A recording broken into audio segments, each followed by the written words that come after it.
Welcome, Howard community. Welcome, Howard University staff, fellow friends, all of you all who are interested in this wonderful 50th anniversary faculty show. This is, I believe, the third or is it the fourth interview. Be interviewing Professor Michael Brown, who is in the sculpture program, and not to mention, as you will see with the artwork, probably a lot more than that. So I'm going to take this moment to ask a few questions of them, and I'll start the ball rolling with the first question being, sculpturally, you have some very powerful sculpture work. We only see the one piece. Could you take this opportunity to communicate a little bit more about that particular piece or any sculptures of yours that we aren't privileged to see? Well, let me say this. As a sculptor, I sculpt in a number of different mediums. The piece here, this is bronze.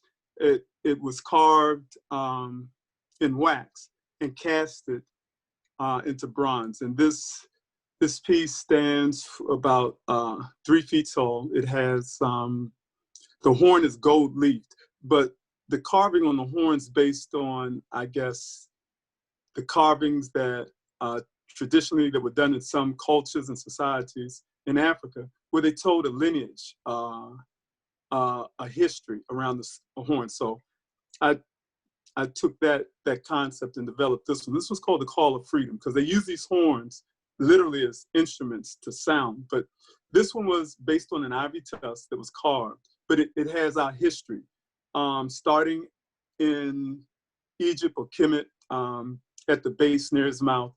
So present there is Pyramid, Sphinx. It moves through sub-Saharan Africa, moves through the Middle Passage, and culminates with emancipation. So the vignettes that are present in this photograph of this 3-dimensional piece shows different scenes. And on my little phone right now, I'm trying to look at the ones that are there, but I know that they speak to those different things. I see a scene where a man is holding up a child as in Roots, behold the only thing greater than ourselves. Present is also the Civil War, and the fact that we actually fought for our freedoms.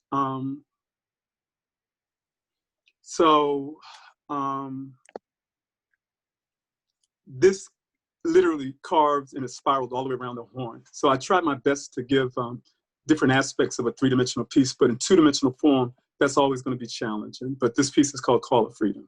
So that's pretty much it. Any other questions on this piece I can deliberate. But that's it.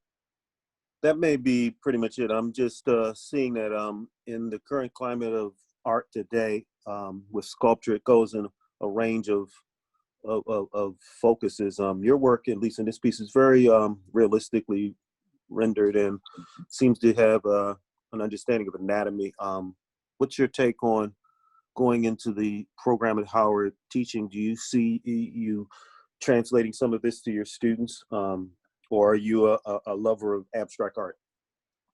I love abstract art. I love realism. I love figurativism. I love every style of art form, and I do different styles. I think that with the bronze, it lends itself more, in my opinion, to be able to manipulate it in such a way that you can do realism, figurativism. As well as stone. I carved stone. I was literally asked to come to Kemet, Egypt, to work on a dig there to help restore 26th Dynasty Temple with the Asa Restoration Project. And my knowledge of architecture and building, I was able to do quite a bit in terms of design lintels and various other things to replicate for that restoration project. So I literally have carved stone in Egypt. I work with welding, stainless steel sculptures. I fabricate And at this juncture, I'm combining different skill sets from my stainless steel fabrications and welding to my etching. So the new work that I'm working on now will have stainless steel sculptures, but that, if you would, etched with photo etchings and various other things.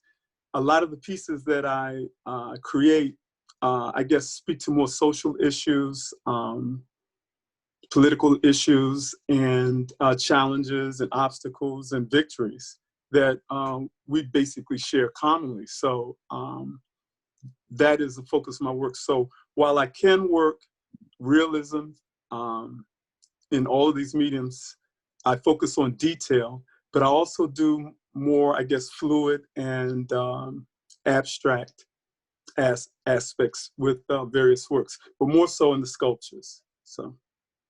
Well, that's good to hear.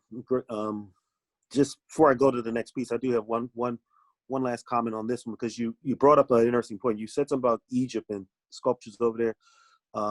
Going forward in the program, do you see any possibility or potential for students probably taking that trip as well, or how do you see that? Yes, I do.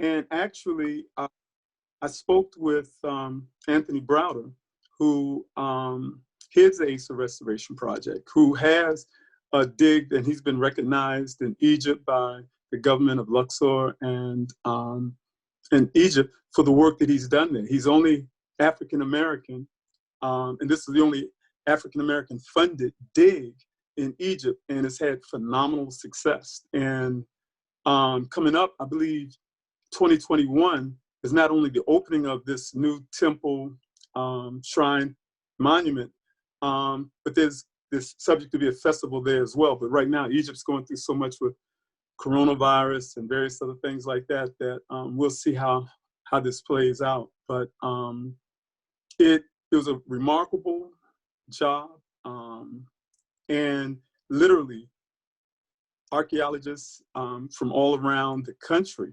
around the world, worked on this project. And this is a dig that African Americans funded, literally, with the expertise and of international Egyptologists and archaeologists. So we all met, we all talked, but the interesting aspect is they're very knowledgeable about specifics, but when it comes to how these things were created, they have the standard basic theories. And one of them is that, because Egypt is known for the intricate, huge granite carvings that they've done.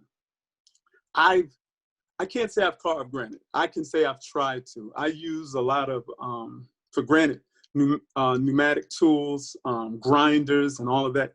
And this stone really doesn't move much, even with modern technology. But our ancestors and the builders of that kingdom literally carved hieroglyphs that are 4 to 5 inches deep in the granite, and it's clean, it's sharp, it's crisp. I cannot tell you how it was done, but at a dinner table with these notable professors from around the world, they're telling me that they carved granite with the bronze tools that was available. And I kind of laughed for a little bit, and I had to correct them. I said, listen, I'm a stone carver. Granite is on a Morse hardness scale of maybe 9 to 10. Bronze is on a hardness scale of maybe 3, 4 tops. No matter how you temper or anneal the bronze to make it harder, it's not going to be sufficient to carve granite. And since that is the tools that they're saying that the Egyptian civilization had, it does not compute. It does not happen. You cannot do that. And if anybody is aware of the carvings of granite in Egypt at Kemet, it's astronomical. They've carved huge things. I mean, huge, but the detail is crazy. And I've actually attempted to replicate some of that. And I want you to know, with modern technology and the skill sets that I have, that is no easy task. But I will tell you this, they had to have had another system other than bronze chisels. So I can't tell you exactly what. I don't know. I have my theories, but I'll leave that alone. But that said, we have a lot of skills, we have a lot of history, we have a lot of techniques, and there are things that we can share, that we can replicate with the students. And I am actually writing some curriculum that hopefully I can submit, and we can add, you know, some classes in there. I would actually even like to set up a foundry to be able to do from jewelry classes to bronze casters, and we can do that. It's not rocket science. This is just a matter of technique and equipment. So those are my thoughts on that. Sounds sounds great. Can we pause I'm one also- second? I have to reset the screen share. Hold on a second.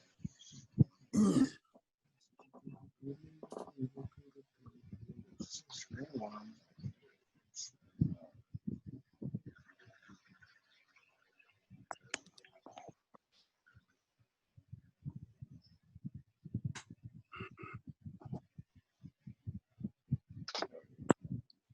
Professor Ahmed, can you see the chat icon now?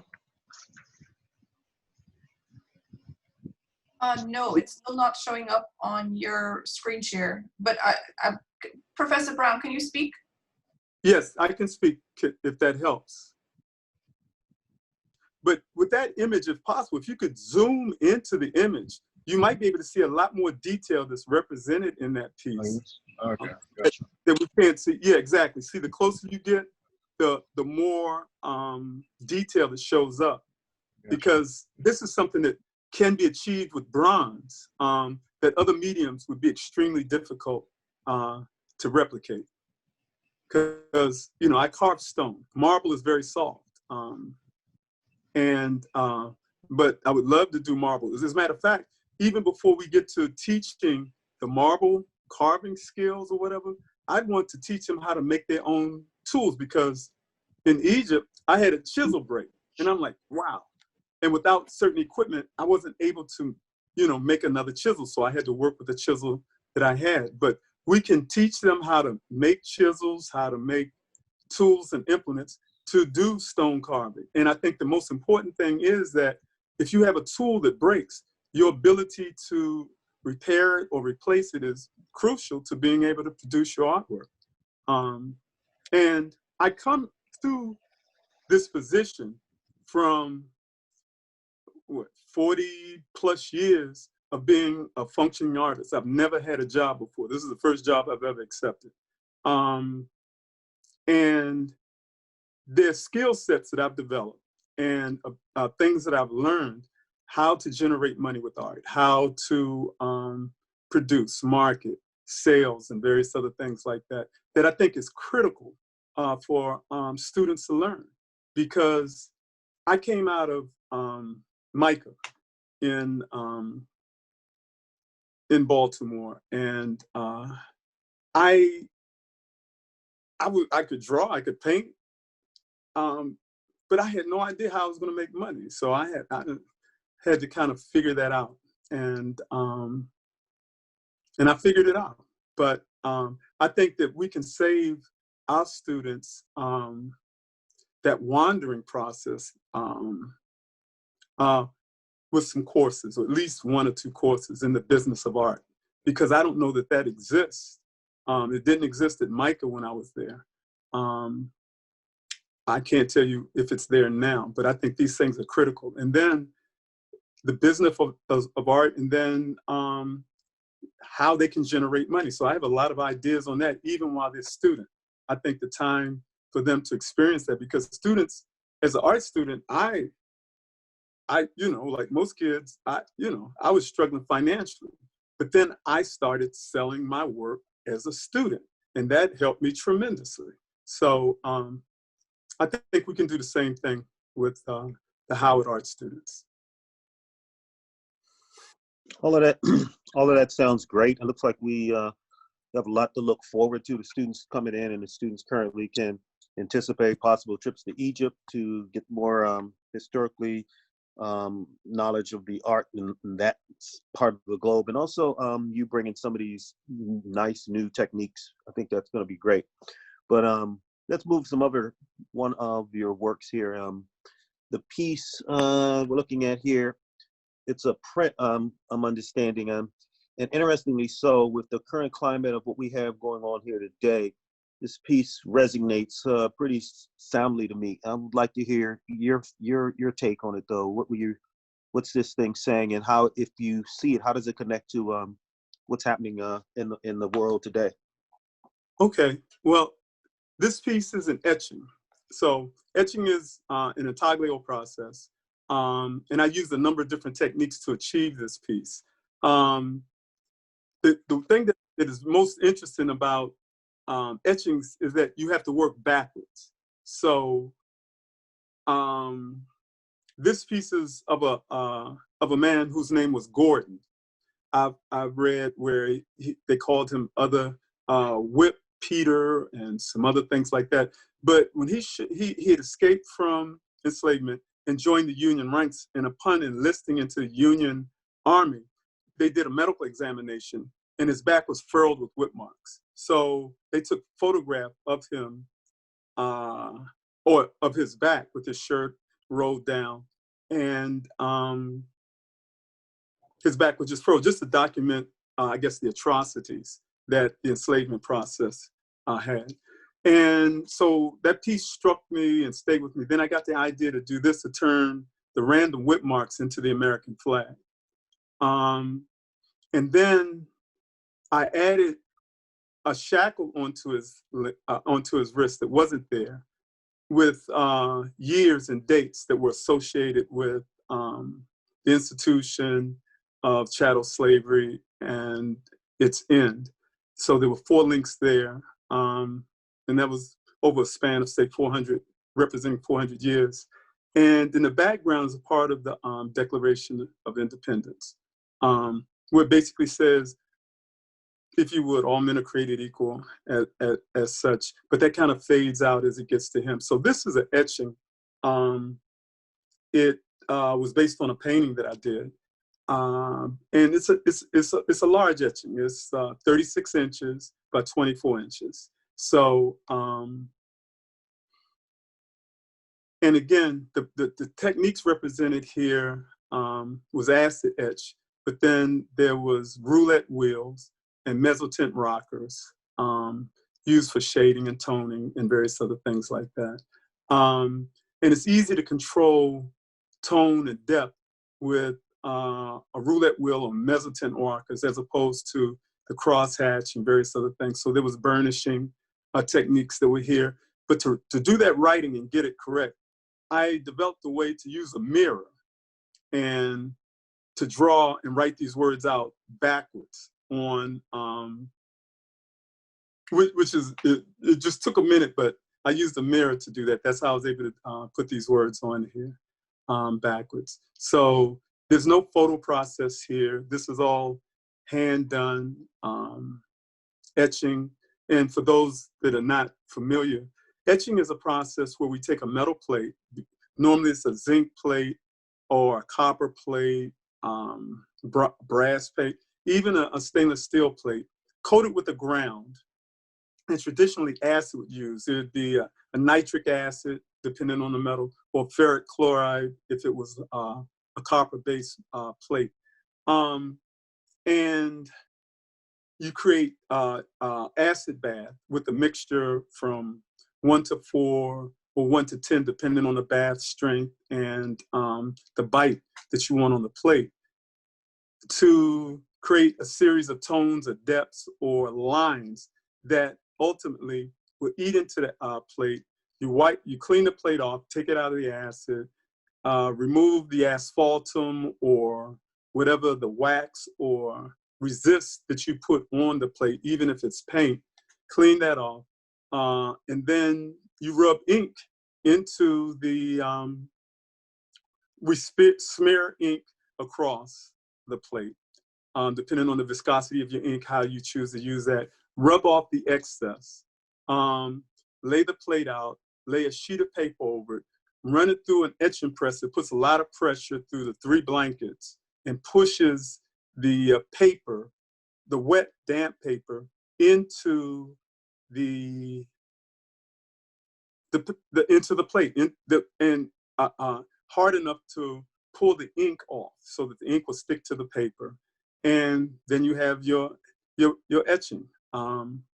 And so you can do multiple etchings, but depending on the technique that you use, the style that you use, and various other things like that, the plate will only give you with so many quality images. So signing numerically the etchings, usually the lower number is the most valuable because the plate degrades as you work.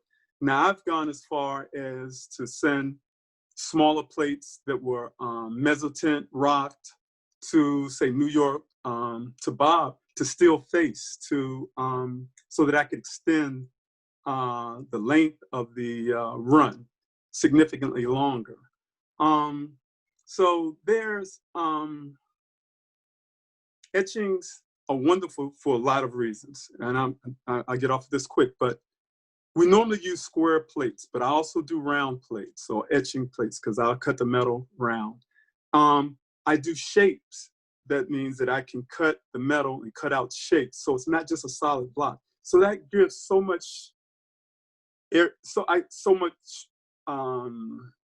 possibilities in terms of creativity and the various other things that you can do. You can etch or ink some of those plates separately, or you can hand color and hand paint these etchings, literally with a brush, wipe off the excess and run those through. So etchings, just the etching process alone offers a lot of possibilities.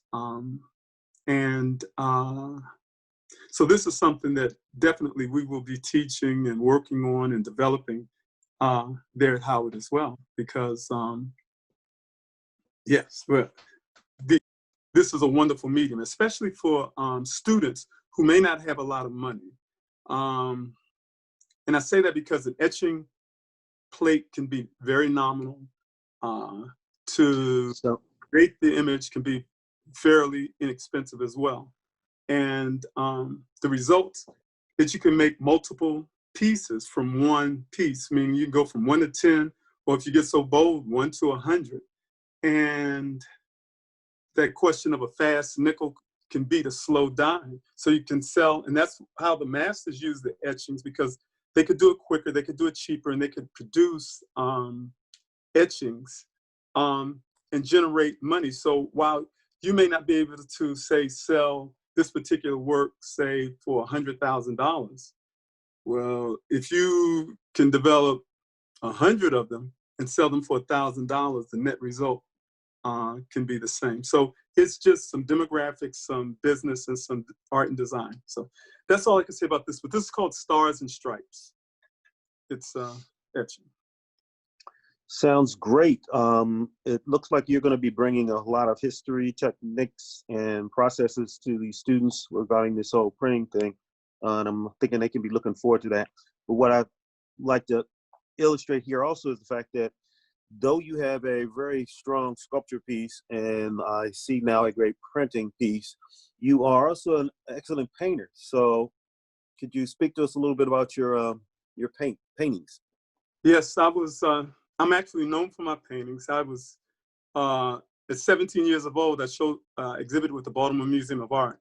It was a Maryland statewide competition. It was 1975-76, Maryland State Biennial. So at that time I was at MICA. It was only undergraduate work whose work was accepted. And I was known for my landscapes that I did. So basically, this is one of my paintings. And the reason I have an outline beside it is because one of the things that I like doing in my painting is hiding things. Because I paint realistically, I'm able to play with images. So you have a warrior here. This is an oil piece. I'm trying to think of the dimensions of this piece. I am not certain, but they may be something like 36 by 48. It may be even larger now that I think about it for this piece. It may be maybe 60 inches in height. But it's of a warrior holding a spear. And on the right, you see an outline. These are animals, birds, the continent of Africa, and various other things that are literally in the landscape in this piece. This piece is called Echoes of Eden. So that is hard, I guess, to see on my phone.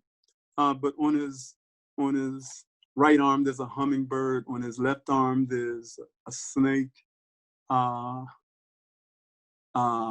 wrapped around, going around with some other, I guess another hummingbird there, a frog. In the center, you have other animals, elephants, some big cats, and the like. It's bad that on my phone, it's looking here. Okay, so now I can see a gorilla, a toucan, that's a zebra. I guess it's number 9. A rhino, the head of a rhinoceros. There's a frog there. There's a leopard. There's a panther. And in the center of all of that is the continent of Africa that has a tone there. So those are the things that are represented, or if you would, in this piece called Echoes of Eden. But this is an oil painting on canvas. And I used to primarily paint oil on canvas, but now because of museums and various other things like that, I paint on linen. And that's something that I didn't know, that that there is a difference painting on canvas as opposed to linen for various other, I guess, academic reasons. So these are things that really need to be tabled, need to be discussed, because we can all buy, if you need be, pre-stretched linen. Canvas is very economically, but I would suggest that every student be able to miter cut wood, be able to join them together, stretch their own linen or canvas if they so choose, and get it taught and be able to use a sizing, even if it's gesso. But there are techniques of using rabbit skin glue and various other mediums like that that are, I guess, traditional, but to be able to prepare their own canvases. And I think that's critical and important. That's basically it.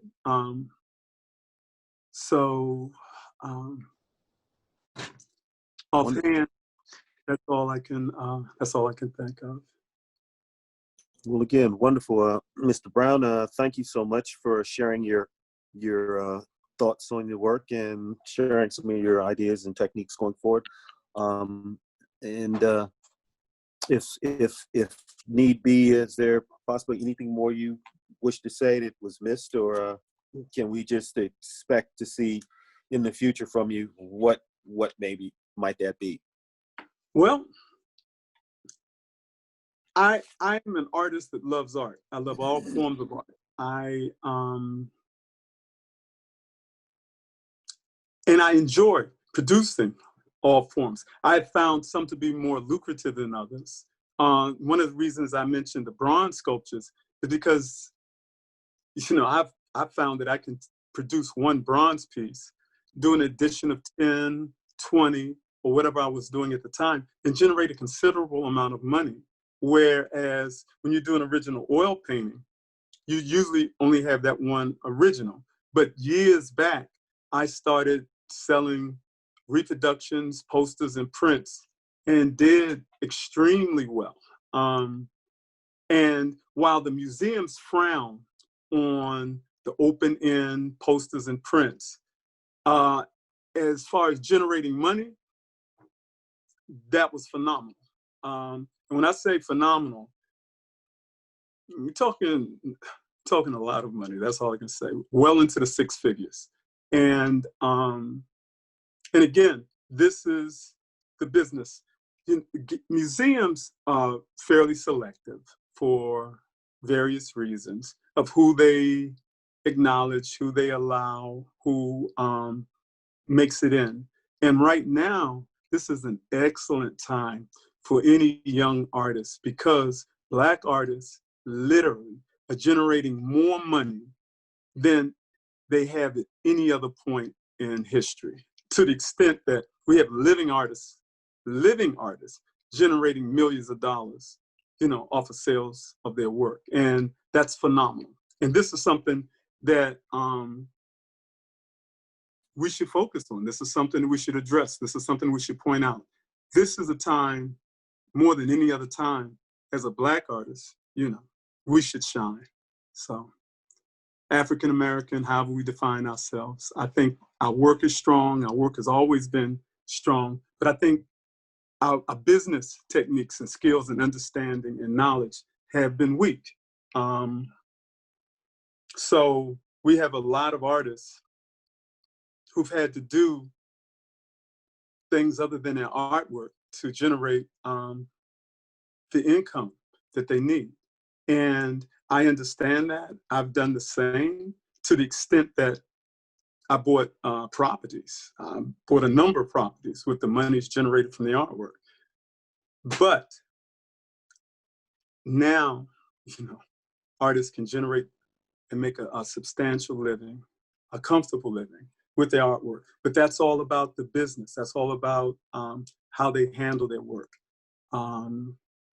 And from what I've seen from galleries, museums, and institutions, I hate to say it, I can't tell you what their criteria is. I really can't. I'd like to say it was straight excellence, but that doesn't necessarily, that's not necessarily reflected in their collection and in the works that are accepted. But I think it's critical that we demand excellence of the young people, that we encourage them to push themselves to be their best, to do their best, to be productive, because all of those things in the final analysis, whether you're accepted by museums and critically acclaimed or not, will help you generate the lifestyle that you may choose. And so this is about art, but it's about what art can do for you and what it can do for our community. So that's about it. Again, appreciate that. Thank you very much. I guess this concludes our interview for today. Okay. Well, thank you, Professor Pointer.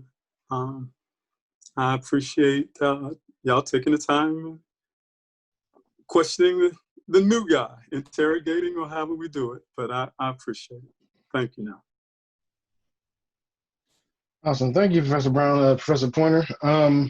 This week's scavenger hunt question is based around the exhibition. So which 18th dynasty pharaoh is featured in the exhibition? Now you have 1 week to submit your answers to the poll, and we will be reviewing the answers at the end of the exhibition. Thank you.